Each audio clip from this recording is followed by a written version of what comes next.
Hello, hello. So next tutorial on the list is to discuss outlining.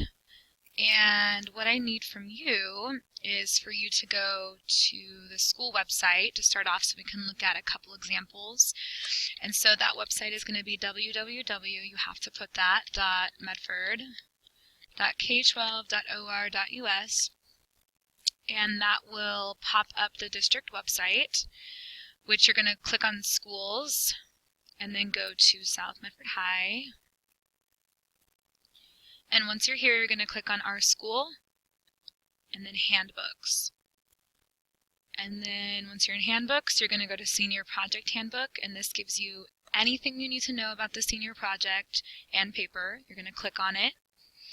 And then you're going to scroll to, you can see these are all like if you ever need a handout or anything, here's a table of contents of everything that is in here. So we are going to go to this page, so page 14, 15, 17, but on here I think it's like actually 20 something. So let's just scroll to the developed outline. And this is kind of what we started with checkpoint 1 with the flowchart I gave you. This is just like a preliminary outline of where you might be headed. And so obviously it kind of breaks things down like it would in the flowchart. So your intro, which will have your thesis, background, which we'll talk about in a minute, and then your 3 subpoints, and then your conclusion. And that becomes like your little preliminary outline of the direction that you're headed. The last video we worked on, we built thesis statements, which is going to lay this out for you based on the order of your thesis. So anyway, we can scroll down and see there are 2 different types of templates here. So first of all, I'm going to have you scroll down even a little bit more. This is what your outline will eventually look like, and this is called the sample developed outline. And it goes through these basic components that you will also be creating. This is what yours will look like by the end. How detailed does it need to be? We will talk about in just a minute, but really I want you to get this done so you have a clear direction as to where you're headed with writing. If you have this done, it's going to be a lot easier in this coming week of you guys getting your writing out of the way for your first point, second point, and third point, and then all the pieces of your paper are going to come together. But by the end of outlining, you should have some you should have number 1 as an introduction. You'll have a hook here, and then you'll have a thesis, which we just built, and you can actually copy and paste that in. The second thing you might need is something called background and definitions. Now, not everybody will have to utilize background, but it really helps if you have a lot of jargon. Jargon is, or any terms that are specific to the field that you're talking about. So, for example, if you're talking about like child abuse and you need to outline the different types of child abuse before you get into like your big points about child abuse, that's where this comes in. And each of these mini bullet points, the way that I kind of make it work in my head is each of these mini bullet points signifies like a paragraph under that big umbrella of a topic.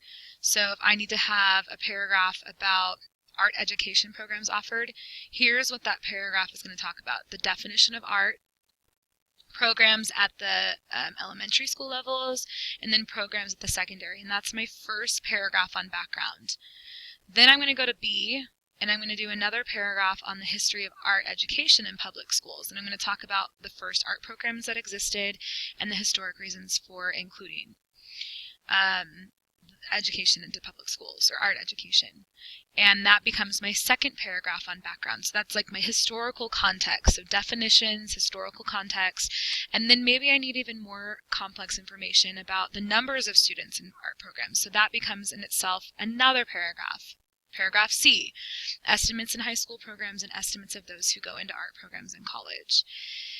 So that is what background is. Not every topic calls for background or definitions, but it's just maybe you don't even need 3 paragraphs of background. Maybe you just need 1 that kind of sums up some definitions, or 1 that provides the historical context of why this is an important topic.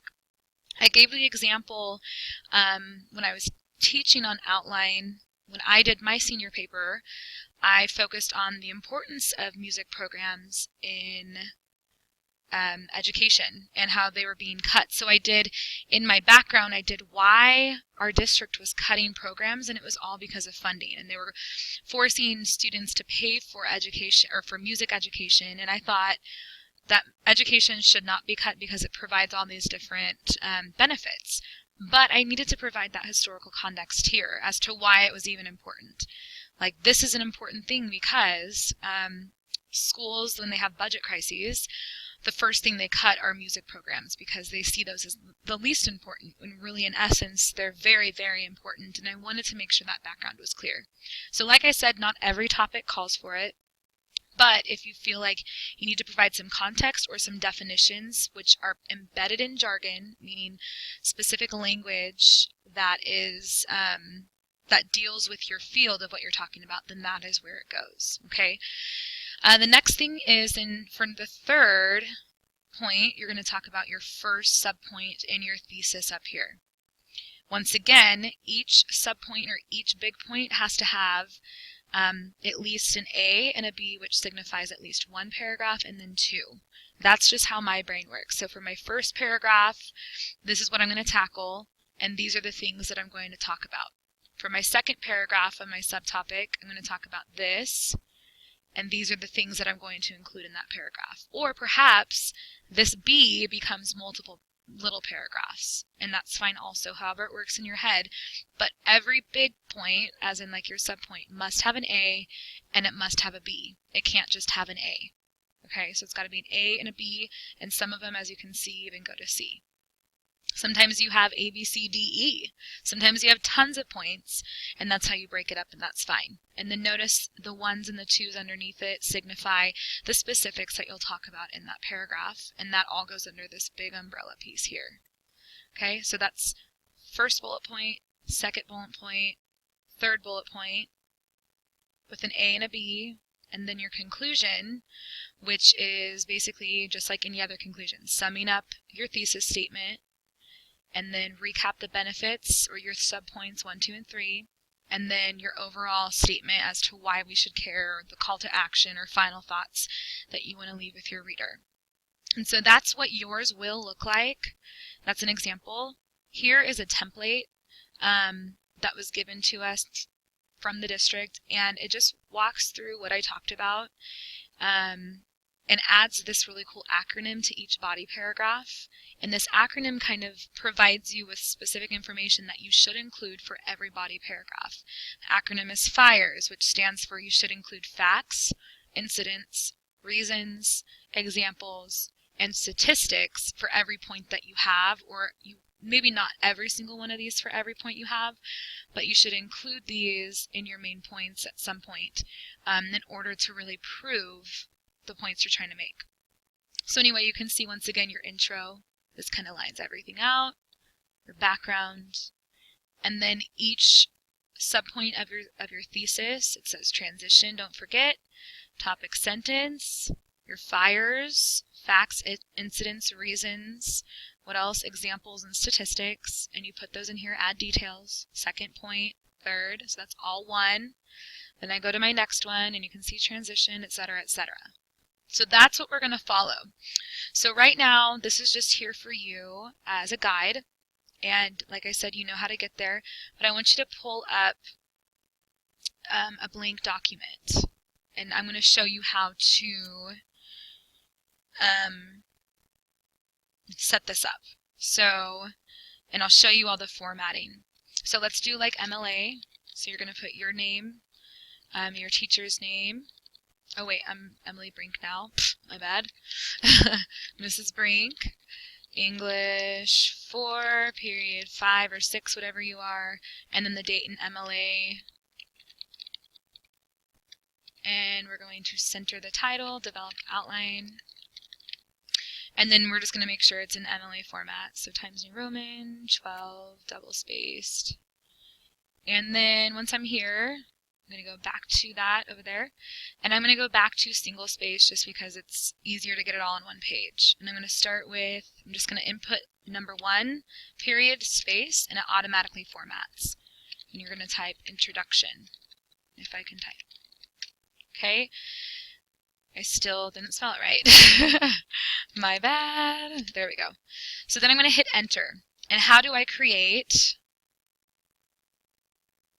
this A right here is going back to my Google Doc. I'm going to hit enter and tab. And I'm going to have my hook.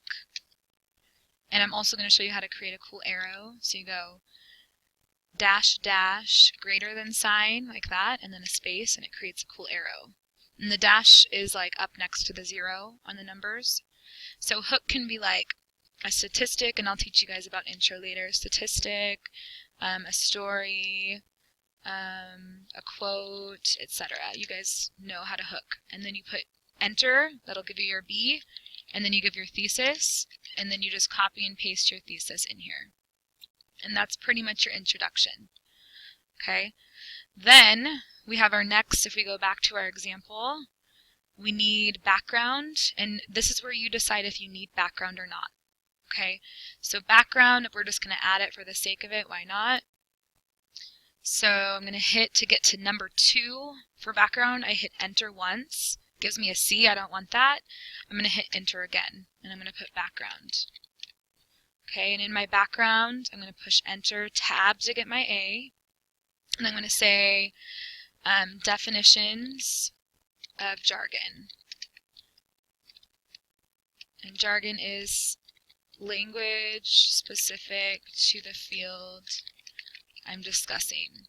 And that's what you fill that in with the jargon that you want to define. And if I want to make it clear as to what I'm going to talk about, so I hit enter again and I hit tab, and I start writing it out. So if I'm talking about abuse, I might talk about emotional abuse, enter, physical abuse, neglect. Okay, and those are the 3 types of abuse I'm going to talk about.